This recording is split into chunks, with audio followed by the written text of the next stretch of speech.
Tignan nyo mga idol, nakakatakot ang bawat suntok ng Pinoy. Pinabagsak ang world champion, grabe. Nakakatakot yung uppercut. Ito dapat yung pinapanood nyo ng buo mga idol. Kalaban ng Pinoy, duguan. Pagkatapos ng kanilang bakbakan, tignan nyo, nakakatakot. Ito nga pala ang Pinoy ng tubong General Santos City na si Dave Apolinario. May edad na 26 at may alias The Doberman. Ating tunghayan at ang mga kalaban dito ng Pinoy ay isang Thailand boxer na si Tanis Ongjunta. Dito po ay naka-red gloves ang ating pambato, samantalang ang kalaban niyang Thailand boxer na si Tanis Ongjunta ay naka-glue gloves mga idol. Grabe, ito na po ang round 1 ng kanilang bakbakan mga idol. Let's go mga idol! So panoorin natin mga idol kung ano ba yung estilo at galaw na gagawin dito ni Dave Apolinario mga idol. Tingnan natin kung gaano nga ba kaliksi ang fight mentality ng ating kababayan, yung job connectivity, ating tutunghayan yan. Panoorin nyo. Tingin nyo mga idol, may pag-asa nga bang maging world champion ng ating kababayan na si Dave Apolinario? Paki-comment. Kasi nandito yung determinasyon at puso nandito kay Dave Apolinario. Sa mga di nakakaalam mga idol, itong si Dave Apolinario ay naging IBO World Champion. Kaya naman hindi basta-basta itong boksingerong itong Pinoy na si Dave Apolinario. Tingnan nyo pa lang yung stance ng ating pambato.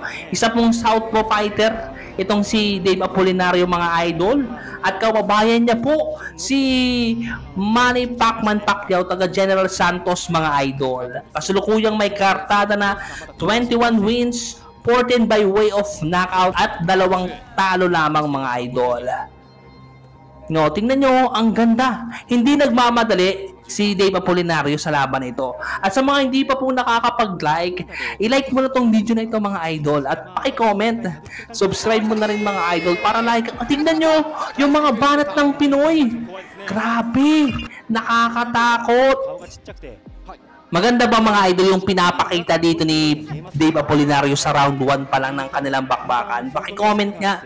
Tingin nyo mga idol, ano pa bang kulang dito kay Dave Apolinario para maging world champion balang araw mga idol? Paki-comment at ating pag-uusapan. Yung nakuha pa lang po kasi na titulo, IBO World Title. So wala siya sa major belts mga idol.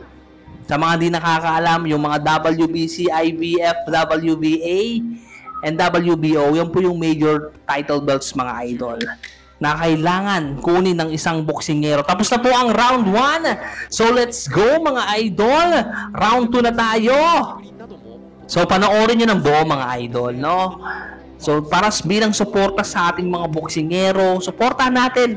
Isang like at subscribe button dyan mga idol. Malaking bagay na po yun para sa ating mga boksingero bilang suporta. Yung stamina ng Pinoy mga idol, okay ba sa inyo? Paki-comment nga mga idol kung taga saan kayo, kung saan nyo napanood tong video na ito, paki-comment. At shoutout ko na rin kayo mga idol. Yun yung mahalaga doon mga idol, nandito kayo, sama-sama tayo sa algorithm ni YouTube mga idol, no? Ayun, ang ganda ng mga atake ng Pinoy dito, 1-2 combination, galing dito kay Dave Apolinario. Grabe, ibang klase po. Hindi nagmamadali ang Pinoy na si Dave Apolinario. Ayan o, ang ganda. Gumukuha ng timing. May timing ba yung ating pababayan? Paki-comment din mga idol kung maganda ba ang timing ng Pinoy. At maraming salamat sa lahat ng nakakaunawa dahil maingay po sa pagbo-voice over na naman si John Boxing TV mga idol. Marami na naman magko-comment dyan. Maingay na naman si John Boxing TV. Pasensya na mga idol. Ganun talaga kailangan po bilang isang content creator mga idol. At maraming salamat sa lahat ng nakakaunawa. Isang like at subscribe button dyan, malaking bagay na po yan kay John Boxing TV. Tingnan natin, ang ganda, ang galing, no? Ang ganda ng patama doon ng kaliwa ni Dave Apolinario mga idol.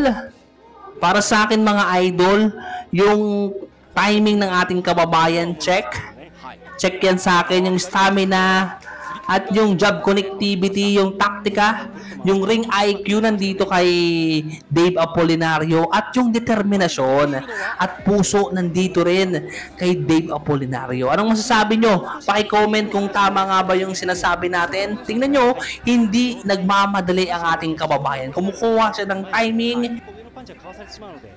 Ang gaganda ng mga body punches, kombinasyon nandito, mga idol. Pwede na ba maging world champion? Paki-comment kung pwede na ba dito si Dave Apolinario. Grabe. Ang ganda ng palitan ng dalawa, mga idol. So let's go mga idol. Magtungo na tayo sa round 3 ng kanilang bakbakan. Let's go! Ang ganda ng mga uppercut pero nakakailag doon ang Thai boxer. Pero natamaan doon ng kanan ang ating kababayan na pabagsak po dito sa round 3. Tignan natin kung paano bumangon dito si Dave Apolinario. Huwag pa rin kayong kukurap. Hindi porket natumba dito ang ating kababayan ay mahina na po. No? Tignan natin kung paano sumigla at lalong naging yung determinasyon dito makikita sa isang boksingero mga idol pagkatapos bumagsak talagang nagiinit, no? Talagang nandito yung determinasyon para manalo, yung fight mentality na tinatawag nandito kay Dave Apolinario.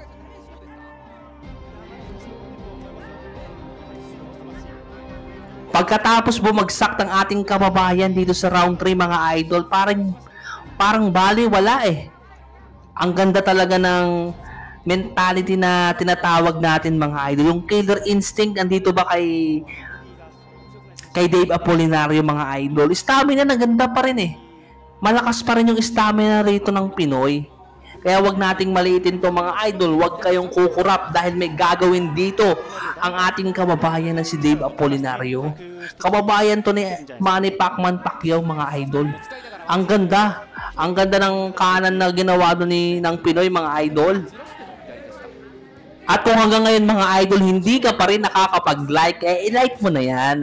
Pindutin mo na rin yung subscribe button para like kang updated sa mga gantong laban sa mundo ng boxing mga idol. Maraming salamat. You know, ang ganda ng kaliwa na ginawa doon ni Dave Apolinario. Grabe, napapaatras yung kalaban. Antabayanan pa natin yung gagawin dito ni Dave Apolinario mga idol. Kaya huwag kayong bibitiw. Sama-sama tayong panoorin kung paano nanalo dito si Dave Apolinario. Grabe.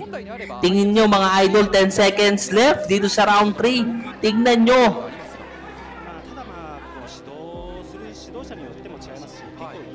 So dito na tayo sa round 4 mga idol. Let's go. Huwag kayong kukurap pa rin. Tingnan natin. Yung mga body shot nakakatakot. Matalino talaga ang ating kababayan. May killer instinct na tinatawag.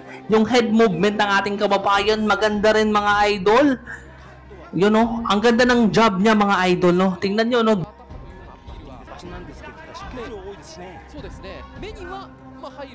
Ito yung mga gusto ng mga boxing fans mga idol, yung bakbakan mga idol, hindi yung takbuhan mga idol. Talagang handang makipagsabayan toe to toe. Grabe, hindi natatakot yung Pinoy mga idol. Ayun o, yun ang sinasabi ko mga idol na pabagsak ang kalaban dito sa round number 4. Tingnan natin, dumudugo na po yung kanang kilay ng Thai boxer mga idol. Tingnan natin, yung kaliwa, dumudugo na po. Parang tatapusin na dito ni Dave Apolinario, kaya wag kayong kukurap. Grabe, tingnan nyo kung paano mag-comeback ang ating kababayan. Kahit napabagsak na po ito sa round number 3 ng kanilang bakbakan, pero hindi pa rin sumuko. Ito yung mga sinasabi natin. Tingnan nyo, uppercut. Tingnan nyo. Grabe, napabagsak na po yung Thai boxer na champion mga idol. Hindi biro. Yung ipinakita dito ni Dave Apolinario, yung puso ba? Dagdag mo pa dyan mga idol, yung determinasyon ng ating kababayan na si Dave Apolinario nandito. Grabe, tinapos na yung laban ng Pinoy. Tinigilan ng referee mga idol dahil alam na ng referee na delikado na ang kalagayan ng Thai boxer. Kaya congratulations Dave Apolinario. Paki-comment kung may pag-asa nga bang maging world champion balang araw itong si Dave Apolinario. Paki-comment at huwag kakalimutang i-like ang video at pindutin mo na rin ang subscribe button para like ang updated sa mga gantong laban sa mundo ng boxing. Maraming salamat mga idol.